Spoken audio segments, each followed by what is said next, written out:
வணக்கம். நெருப்பு தமிழன். அண்ணா பல்கலைக்கழகத்தில் ஒரு பொண்ணுக்கு நடந்த அநீதி, வன்கொடுமைங்கிறது ஒரு மிகப்பெரிய ஒரு சம்பவம் தான்.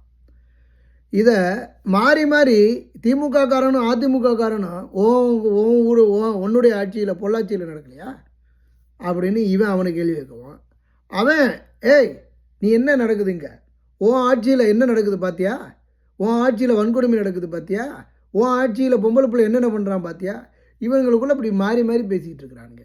இப்படி பேசி பேசி பேசி மக்களுக்கு எந்த விதமான பாதுகாப்பும் இல்லாத ஒரு குட்டிச்சவர நாடாக மாற்றிக்கிட்டு இருக்கிறானுங்க. இவங்க 2 பேருமே ஊழல் பெருச்சாளிகள். இந்த 2 கட்சியும் ஒழிப்பதற்கு நமக்கு துப்பு கிடையாது, நம்மளை பெற்றவனுங்களுக்கு வக்கும் கிடையாது. நம்ம எல்லாரும், நம்மளை பெற்றவனும் சரி நாமளும் சரி, எல்லாரும் தூக்கு போட்டுக்கிட்டு தொங்க வேண்டியதுதான். இவங்களுக்கெல்லாம் ஓட்டு போட்டு நமக்கு நாமே சுடுகாடு ஆக்கிக்கிட்டோமேன்னு நினச்சிட்டு போக வேண்டியதுதான்.